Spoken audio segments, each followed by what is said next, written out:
All right, I get the privilege of being the last speaker at the event. No pressure. Anyway, I'm Pradeep Tagare. I run the corporate venture capital group at National Grid Partners. Sorry. At National Grid Partners. Um, National Grid Partners is the innovation arm of National Grid. Most of you probably have never heard of National Grid, but it's one of the largest investor-owned utility companies in the world. It started off as the grid in the UK, which is why it's called the National Grid. But since then, we have started operations in the US, so we serve about 8 million households across 3 states in the US, New York, Massachusetts, and Rhode Island. Your electric and gas utility company.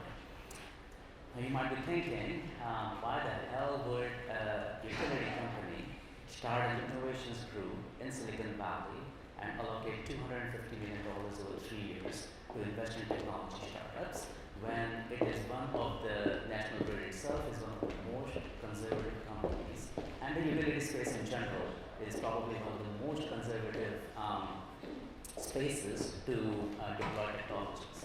So what I want to do in the next few slides is just walk you through sort of our thinking behind it, how we are going about it, and our plans for the future. I'm going to preface this by saying that a majority of the team on the investment side came from Intel Capital. So a lot of our views are sort of carried from Intel Capital. We collectively worked there for a long, long time. I personally worked there for about 14 years. We made many, many mistakes along the way, so we are hoping not to repeat them here. But anyway, so like I said, large company, about 18 billion in revenues. It's about $36 billion market cap company, listed in London and New York. About just under 20,000 employees. So fairly big footprint in the utility space. National Grid Partners itself, the innovation group is about 30 people, of which the investment team is about 6 people. I'll skip over this except to say that the Intel Capital experience, and I've been in Silicon Valley for about 25 years now, mostly in the startup ecosystem. All right, so what have we done? One, we got sign off on a $250 million fund over 3 years. We did a public launch about 2 weeks ago in Silicon Valley, where we announced the first set of investments in 6 companies. And we are fully staffed now with a 30% team across the innovations group. The group was started about 6 months ago. So this is all fairly fast-paced, and for a utility company, they just can't believe that this is happening, honestly, because this space, they're just not used to it. But literally, the group was set up about 6 months ago, and now we are off and running and doing investments, running innovation projects within the company, outside the company, which I'll talk about. Well, I'm not going to call it a secret, but this is what we followed for launching the CVC. It's very easy to sort of talk at a very high level on why a company should have a CVC, right? You have threat of disruption, you want to know what's going on in the market, you can potentially make money, and, the standard reasons. But it's really hard, and intellectually, I think the board and CEOs get it, but where the problem comes in is they have a hard time translating that to their own business and what it really means. So what we did was we created what is internally now known as a fear deck. And what that does is it lays out exactly how National Grid is going to get disrupted in the next 10 to 15 years. We pick out players, we pick out scenarios, we pick out an entire process and approximate timeframes. And when we put something like that in front of people, where they say, wait a minute, in 10 years, this is going to be completely different, and I don't even know if I'll be able to manage it, the discussions take on a completely different meaning, and the result is here to see for us. But in the energy space, it's really simple, right? It's with solar coming online, with wind coming online, with battery storage, all of these things going on. What is the role of a utility in 10 years? Is it really a utility anymore, or is it a marketplace like Amazon where anyone can sell energy to anyone who wants to buy it, right? So for us, that was a big thing, is knowing how to pitch this and to create this awareness with the CEO and the board that this is not just an academic exercise, but you are going to get disrupted. So you better know A, who is going to disrupt you, and B, how are you going to play in a disrupted world. The second thing we did was, as we have started this, again, lots of lessons from Intel Capital, but one of the mistakes we did at Intel Capital was we were the CVC, so we sort of thought of ourselves as the scouting team that goes out and knows what's going on in the startup ecosystem, and then we used to sort of push deals over to the business units. And that doesn't really work well. So the second thing that we're doing, which is working really well right now, is we are really looking at ourselves as sort of product managers for our business units. So working with them together to figure out what makes sense, whether it's an investment, whether it's a biz dev relationship, whether it's an incubation project, or what have you. So that was the other thing that is working really well for us. Along with that goes just the responsibility of making sure that the business units know what you're doing, that they are bought into it, that they know, and not just at the outset, but on an ongoing basis. So we do things like create tech reports, we run internal marketing campaigns. Again, 20,000 employees, so a large company, multiple offices, not many people know what we do, so we did town halls, we in fact regularly do town halls, and really run internal marketing campaigns so that everyone is aware of what we do, they can benefit from it, and they don't look at us as these crazy people out in Silicon Valley just wasting companies' money, right? And it's a really important thing as far as getting acceptance of a CVC group. All right, so we haven't done any mistakes yet. I'm sure we will make many mistakes along the way. But these are a few from our collective experience. One I just talked about, which is investing independently of the larger organization. You don't need necessarily to have a commercial agreement with every investment, but at the same time, if you fancy yourself a CVC as a real VC, and you're saying, well, I'm investing only to make money, that doesn't go very far.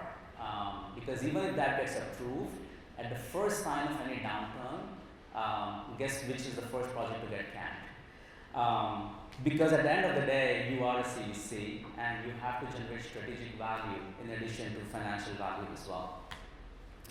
Second big mistake was creating a comp structure that really incentivizes undesired behavior. So I think yesterday someone, I think it was Experian, that talked about compensation and tying it to results and all of that, which is great, but you need to be really careful because if you tie directly to an ROI on a deal, it sets up certain behaviors. Again, you're not a real VC, so you cannot make money if your deal, is really, really successful.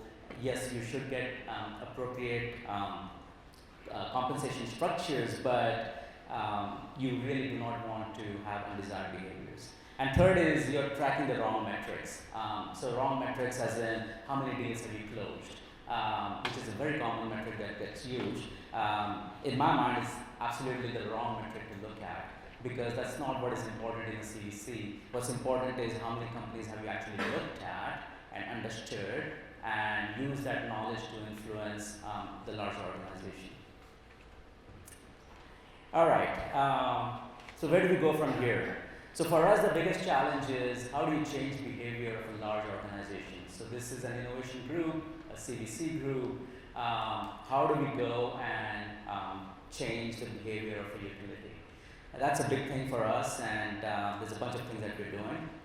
Second is how do we attract more entrepreneurs to the energy space? Given all this discussion around climate change and all that's going on, how do we get more entrepreneurs to solve the really, really big problems in this space? Today, no financial investor wants to invest in this space because of Clean Tech 1.0. So we are hoping to change that and attract more people, and therefore, more interesting solutions to this space. All right, that's all I had.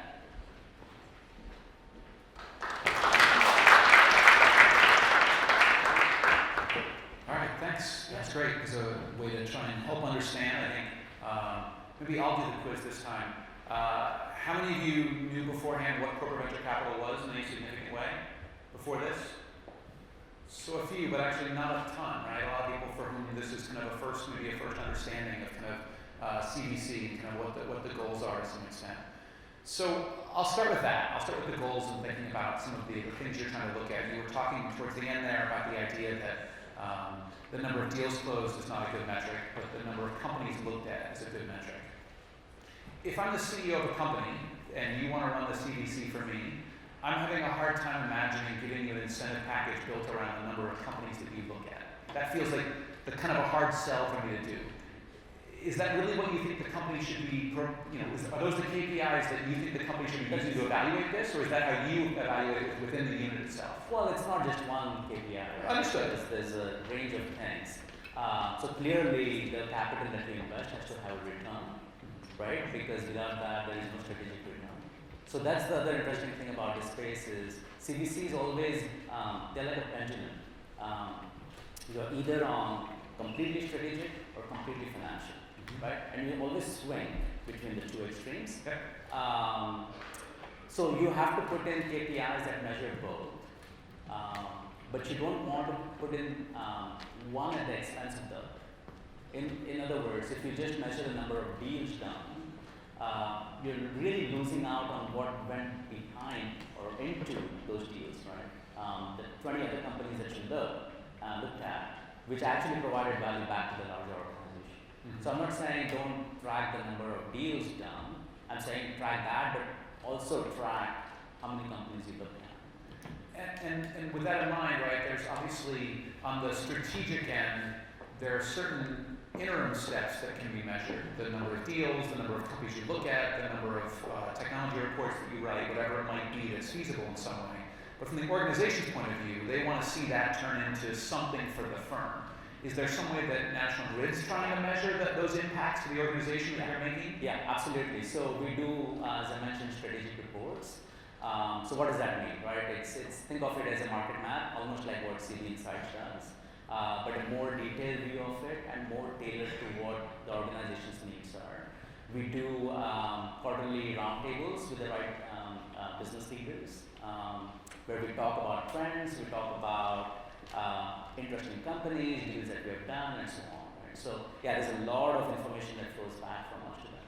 Okay. Which is where the real value is in our view. So if we think about kind of the strategic goals, especially for a second, it would seem like there probably are other ways the organization could try to achieve those strategic goals. They could do alliances and partnerships. They could hire people away from some of these firms. They could set you guys up simply as a listening post, right, and just writing reports and not making investments. Why do you think the CVC route, the actual investing route, is the right way to try and get that information back to the organization as opposed to all the other paths you could use? You really get an insider's perspective if you're an investor. The investor relationship is completely different than any other relationship. Even if you write a $5 million check to a startup as a customer, you're never going to get the same level of attention as you would get even with a $500,000 investment. So that relationship is very different. You get to know a lot more. You get to have strategic conversations, not just with the company, but with the board. You get to know how their competitors are thinking. It's a complete ecosystem that you're shut out of. So you almost don't have a choice. And if we're thinking about... Sorry, just on that point. Okay. So that is what would separate us from, let's say, CV Insights, right? Because if you didn't have the investing relationship, there's really no difference between us and CV Insights, right? CV Insights provides a a market view or a market map, but they don't have access into the inner workings of any of these companies to the extent that we have. Yeah. So when we think about exits from a CVC type of an approach, there's usually kind of two main ways of the better exits, right?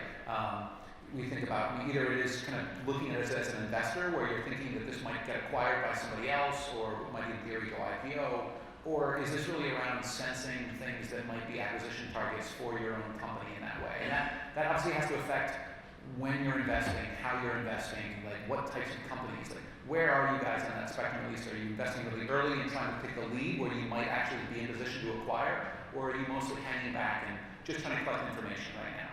We are a utility. We are not going to acquire anything, trust me. Okay. The whole idea here is to benefit from these technologies, to understand some of the emerging business models, and so that is the main intent. Now, along the way, would we acquire, I don't know, a solar company? Maybe, right? But that's not the intent. At least out of the gate, that's not the main thing you're kind of looking for. And you're going to get CVCs in those two categories, right? Some people will just want to do it for M&A, others will want to do it more for the earlier stage. So you talked a little bit about these tech reports, and I'm kind of interested in thinking about the ways in which, and again, this could be coming through a technology sensing arm or a CVC or alliance organization or things like that. Like what specifically is in there? Who's the audience for how they're going to try and use them? Like what are you actually trying to accomplish with those things? As I'm trying to think about what some of the deliverables would be that would be handed back over if it's not this new company we just bought that we're going to try and add. Yeah, so let me take an example. So one of our business units is a gas transmission business unit, right? Simple pipes that carry gas through. Unfortunately, it's not that simple because there's security involved, there's leaks involved, there's all kinds of financial arrangements that go into it, right? So the question for us is, okay, are there any new technologies that can impact this? For example, what's happening in the drone space? What happens if when you take all these images, is there any AI company that can automatically figure out if there is a leakage, right? Those kinds of things. So what we do is we take a business unit, we say, okay, here's your business, here's all the different things that you guys do. Here is a technology sort of market map, and here's how this is applicable to you. So out of this, which ones do you think make sense for you? Right. Again, on the drone thing, as an example, right? So we run critical assets, right? These are nationally critical assets. And you can't just deploy a drone. I mean, there's an ecosystem that goes with it. On the other hand, you want to be able to defend against drones as well. So when you say drones, it's not just like deploying a drone. There's an ecosystem, and that's the perspective that we bring. Is don't think of as going out and buying a technology, but here's an ecosystem. Now figure out how this works with us. So shifting a little bit to thinking more about you guys and the unity that you are within the organization in this way. There's obviously venture capital related skills, there's kind of clean tech or energy tech kind of knowledge, and there's also kind of national grid type of knowledge. What skills have you looked for to build the team? Like how are you thinking of what the right people are to work with? Yeah, so that's the other interesting thing we did by design, which is none of the people in our team have energy backgrounds. So we came at bold choice. It was, and we came at it saying, let's just take a fresh look. Especially because clean tech 1.0 was so bad. It was so bad. So no financial investors want to invest in that space anymore. So we came into it saying, okay, fine, let's look at it again. Then we take resources from within National Grid who have the energy experience, and we sort of work with them. But on our team, on the investment team, there really is no energy experience. Does that make it harder to get buy-in from those potential partners within the firm? Absolutely.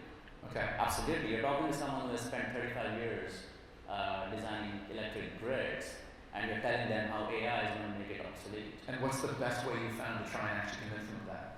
It's a process. It's a process. You just have to. So what we found is just these information sessions, right? The town halls, all kinds of internal marketing campaigns. That's what we call them. Which sounds strange, right? Why would you want to market to yourself? But that's exactly the reason why. Yeah. Priorities. Next 12 months, what are one or two things that you're most hoping to achieve in the next 12 months? We just want to go out and do a lot of deals. We want to create the perception in the market that energy is cool again. So we hope to do about 20-25 deals in the energy space by next year. And that is a big number in this space. It is a big number, especially by CVC. But we really want to create that perception that it's cool. So if you look at our website, all of that, that is the message. And we had one message on there, which eventually we took out. But that message was, we raise energy unicorns. And again, we just wanted to create this perception that this space is real. So our number one thing next year is that. And does that, I would have to think the audience for that kind of a marketing or a pitch is more potential founders, right? I would have to think. Founders and co-investors. Okay. We need to bring capital into this space. Right. There's very little capital. Unless you're right, and so especially if you're not looking to potentially acquire these companies, you're not looking to take on a huge chunk of the investment, so you need a lot of money from other players to help you do that. Right. Okay. And it's not just a perception, right? It's reality. I mean, we see what's going on. There's humongous opportunities in business models and technologies and so on. So it's real. Okay. Thinking about venture capital, CVC again, what's one company that gets it right? Is there any model that you can think of out there for some other company? Did you guys model yourselves off of anyone as far as you think is doing a great job in the CVC space? I think we looked at all the mistakes that we made at Retail Capital over 20 years, and we said, okay, we don't want to do this, and sort of arrived at a structure that makes sense. But like I said, I'm sure we'll make other mistakes. It's hard. CVC is really hard. It's really, really hard. And so it's hard for me to look at one company and say that they got it right. But if I had to pick one, probably Google. I think the way they have set it up, so far seems to be working. Yeah. But of course, Google definitely does lean much more towards the acquire eventually from a lot of their portfolio companies that they're making those investments. Yeah, but they don't. That's not all the time, right? Absolutely. Yeah. Right. Absolutely. Okay, so as I did before, let's do a little overrated, underrated. Okay. I'm gonna finish this off. All right. I ended with Jason. I'll start with you. So blockchain. Is there some application you guys are looking at in this space that matters? Yeah, there is. There actually is. Yeah. Which is commodities, right? So to give you a very simple and quick example, there's a lot of interest now to buy environmentally sustainable products. So frac-free gas, for example.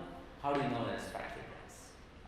So there's a company that's doing a blockchain for that, where they tap data at production and turn it into a blockchain, a crypto.